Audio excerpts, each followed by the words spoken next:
जय श्री राम। नमस्कार, स्वागत प्रिय दर्शकों। कैसा रहने वाला है मकर राशि वाले जातकों के लिए जून का महीना, जून 2025 जानेंगे। प्रिय दर्शकों, मकर राशि पृथ्वी तत्व राशि होती है। मकर राशि के राशि स्वामी शनि होते हैं। ऐसे जातक धीर गंभीर और बहुत ज़्यादा तीव्र बुद्धि के मेहनती बहुत होते हैं। मेहनत करने में विश्वास रखने वाले, साथ में शांत प्रवृत्ति वाले और अनुशासन का पालन करने वाले ऐसे जातक होते हैं। प्रिय दर्शकों, पृथ्वी तत्व राशि होने के कारण ऐसे जातक सदैव गंभीरता से अपनी प्लानिंग करते हैं और बहुत ज़्यादा अपनी प्लानिंग दूसरों को बताना नहीं पसंद करते। आइए पहले जानते हैं कि इस महीने क्या होने वाला है, कौन से ग्रहों के राशि परिवर्तन होंगे। प्रिय दर्शकों, 6 तारीख को बुध ग्रहों में राजकुमार, इनका राशि परिवर्तन हो जाएगा। बुध वृषभ राशि से निकलकर मिथुन राशि में आ जाएंगे। मिथुन राशि बुध की अपनी राशि होती है। इसके बाद उसके अगले दिन अर्थात 7 जून को मंगल अपनी नीच की राशि से निकलकर कर्क राशि से निकलकर अपने मित्र ग्रह की राशि अर्थात सूर्य की सिंह राशि में प्रवेश कर जाएंगे 7 जून को। इसके बाद सूर्य अर्थात ग्रहों के राजा, आरोग्य के देवता सूर्य का 15 तारीख को राशि परिवर्तन होना है। प्रिय दर्शकों, सबसे पहले चर्चा करते हैं स्वास्थ्य के दृष्टिकोण से महीना कैसा रहने वाला है। तो आपके राशि के स्वामी शनिदेव देवगुरु बृहस्पति के घर में मकर राशि से तीसरे भाव अर्थात पराक्रम भाव में रहने वाले हैं। स्वास्थ्य ठीक रहेगा। ये ध्यान देना है कि 6 जून तक मंगल की सप्तम दृष्टि जो नीच की राशि में वर्तमान में बैठे हैं आपकी राशि पर पड़ रही है। तो 6 जून तक स्वास्थ्य का ध्यान रखना है। स्वास्थ्य में आलस्य की वृद्धि, रक्त विकार हो सकता है, साथ में दर्द की शिकायत या फिर मन का मानसिक चिड़चिड़ापन, ऐसी स्थिति उत्पन्न हो सकती है। परंतु जैसे ही मंगल सप्तम भाव से निकलकर अष्टम में जाएंगे 7 जुलाई को, अष्टम में जाने के बाद स्वास्थ्य ठीक रहने वाला है, आरोग्य सुख होगा। पहले से यदि कोई स्वास्थ्य समस्याएं चल रही हैं तो उसमें बहुत तेज गति से सुधार होने वाला है। एक बात का ये ध्यान दें, यदि पहले से कोई स्वास्थ्य समस्याएं हैं तो जून महीने में प्रारंभ का जो ये सप्ताह है इसमें अपना ध्यान रखने की विशेष आवश्यकता है। ध्यान तो सदैव रखें लेकिन सचेत रहने की आवश्यकता है। प्रिय दर्शकों, स्वास्थ्य ठीक रहने वाला है, थोड़ा बहुत ध्यान आपको रखना ही है। चर्चा करते हैं कि ये महीना कर्म क्षेत्र से किस प्रकार रहने वाला है, क्या प्रभाव होने वाला है, कौन से ग्रह आपके करियर को प्रभावित करेंगे। प्रिय दर्शकों, कर्मे से शुक्र होते हैं। शुक्र चतुर्थ भाव में है। चौथे और 12वें भाव में शुक्र का जाना दिशा बल शुक्र को मिल जाता है, दिग्बली हो जाते हैं शुक्र। और चौथे भाव में शुक्र का बैठना शुभ माना जाता है। ये करियर के लिए भी बहुत अच्छा है क्योंकि चतुर्थ भाव में शुक्र बैठ के अपनी सप्तम दृष्टि से अपने ही घर को देख रहे हैं अर्थात तुला राशि को। करियर में कला से संबंधित कोई कार्य करते हैं, सिंगिंग, डांसिंग, एक्टिंग का कोई कार्य करते हैं, सौंदर्य प्रसाधन, कॉस्मेटिक से संबंधित कोई कार्य करते हैं, ये माह आपके लिए अच्छा जा सकता है। साथ में यदि सलाह मार्गदर्शन देने का कोई कार्य करते हैं, वाणी से संबंधित कोई कार्य करते हैं, तब भी ये महीना ठीक जाएगा।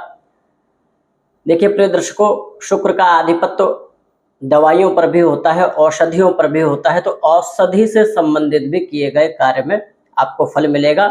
अच्छा, साथ में चतुर्थ में शुक्र है, चतुर्थ भाव भूमि का भाव है, चतुर्थ भाव के स्वामी मंगल। 7 तारीख को मंगल अष्टम में चले जाएंगे अपने मित्र ग्रह की राशि में। तो ब्रोकरी का काम करते हैं या फिर भूमि से संबंधित कोई कार्य करते हैं तो 7 तारीख के बाद उसमें लाभ मिलने की प्रबल संभावनाएं हैं कि स्थिति आपके अनुकूल हो जावे, चीजें सकारात्मक रहे। प्रिय दर्शकों, मकर राशि से बुध जो होते हैं भाग्य के स्वामी होते हैं और बुध 6 तारीख को गुरु के साथ संधि कर जाएंगे और षष्ठम भाव में चले जाएंगे। भाग्येश का बलवान होना भाग्य की वृद्धि करता है, ये भाग्य प्रदायक होता है। और जब हमारा भाग्य साथ देता है प्रिय दर्शकों तो हम चहुमुखी विकास की तरफ अग्रसर हो जाते हैं। तो 6 जून के बाद भाग्येश की संधि देवगुरु बृहस्पति के साथ, हालांकि षष्ठम में जाएंगे गुरु, षष्ठम में जाएंगे बुध, लेकिन बुध का एक स्वभाव है प्रिय दर्शकों, बुध राजकुमार ग्रह हैं अर्थात ग्रहों में इनको बालक की संज्ञा दी गई है। तो बालक जब शिशु जिस जैसी संगत में रहता है वैसा आचरण करता है। बुध के लिए भी ज्योतिष में ऐसा ही कहा गया है कि बुध जैसे ग्रहों के साथ रहता है वैसा ही फल देते हैं। तो यहाँ देवगुरु बृहस्पति के साथ बुध रहेंगे तो अर्थात इनका फल अच्छा रहेगा। वैसे भी अपने ही घर में रहेंगे तो भाग्य का साथ मिलेगा। षष्टम में बुध के जाने से शत्रुओं में कहीं ना कहीं शत्रुओं पर आप विजय प्राप्त करते दिखेंगे। यदि रोग ऋण एवं शत्रुओं से परेशान है तो उसमें अच्छा लाभ मिलेगा। शत्रुओं की कमी होगी, शत्रु से हो सकता है व्यवहार आपका ठीक हो जाए या फिर शत्रु कहीं ना कहीं हार जाए, परास्त हो जाए, आपको परेशान करना बंद कर दें। साथ में ऋण की समस्या है, आपने कर्जा ले रखा है तो कर्ज मुक्ति का भी योग अच्छा बन सकता है बुध के राशि परिवर्तन के बाद। प्रिय दर्शकों, षष्टम भाव से बुध की दृष्टि द्वादश भाव में जाएगी और देवगुरु बृहस्पति भी यहीं बैठे हैं और अपने घर को देख रहे हैं। कोर्ट कचहरी से संबंधित यदि कोई मामला है तो ये स्थिति आपके अनुकूल रह सकती है। यहाँ एक बात और ध्यान देना है प्रिय दर्शकों कि सूर्य का राशि परिवर्तन भी षष्टम भाव में हो जाएगा 15 जून को। तो 15 जून के बाद कोई कोर्ट कचहरी से संबंधित कोई विवाद है, कोई मामला है या कोई तारीख पड़ने वाली है तो उसमें ऐसा हो सकता है कि आपका पड़ला भारी हो, आपकी स्थिति अनुकूल हो जावे, सकारात्मक हो जावे। क्योंकि छठे भाव में सूर्य भी आ जाएंगे, गुरु रहेंगे एवं 22 तारीख तक बुध भी छठे भाव में है। तो ये आपके शत्रुओं के लिए कहीं ना कहीं शत्रुहंता योग बना देगा। सूर्य का छठे भाव में जाना प्रबल शत्रुहंता योग का निर्माण करता है प्रिय दर्शकों। तो यहाँ ऋण से संबंधित कोई दूरगामी रोग हो उसमें लाभ मिलेगा एवं शत्रु बाधा से, शत्रु पीड़ा से मुक्ति मिल जाएगी।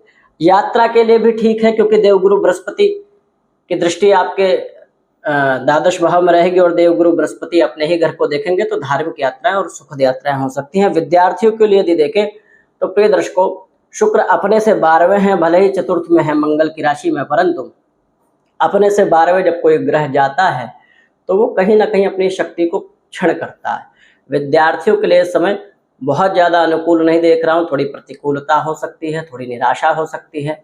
हो सकता है कि मन में विद्या के प्रति बहुत ज़्यादा चेतना ना आए, तो इसका ध्यान रखना है कि एकाग्र रहना है, विद्या के प्रति आपकी रुचि बनाने का प्रयास करना है।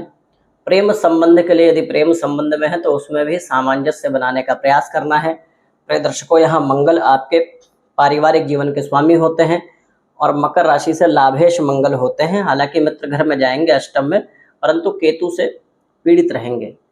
तो यहाँ पारिवारिक ताना बाना थोड़ा है, उसको संभाल के चलना है। हो सकता है परिवार में कोई मनमुटाव, प्रेमी प्रेमिका में आपस में विवाद, ऐसी स्थिति उत्पन्न हो सकती है। तो संबंधों का थोड़ा ध्यान रखना पड़ेगा प्रिय दर्शकों।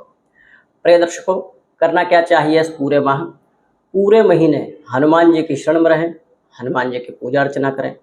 प्रिय दर्शकों, हनुमान जी को अनार का फल चढ़ाएं, हनुमान जी को बूंद इत्यादि का प्रसाद तो आप चढ़ाते ही होंगे, वो भी प्रतिदिन चढ़ाते रहें। हनुमत गायत्री का पाठ आपके लिए रामबाण हो सकता है एवं हनुमान चालीसा का पाठ तो प्रतिदिन मकर लग्न राशि वाले व्यक्तियों को करना ही चाहिए। प्रिय दर्शकों, ये उपाय करें और ये माह आपके लिए बहुत सुखद रहे, कल्याणकारी रहे। प्रभु श्री राम से ऐसी कामना है। प्रिय दर्शकों, ये हमारा ज्योतिषीय आध्यात्मिक चैनल है, आप हमारे चैनल को सब्सक्राइब करें, हमारी वीडियो को लाइक करें एवं शेयर करें। अभी के लिए धन्यवाद।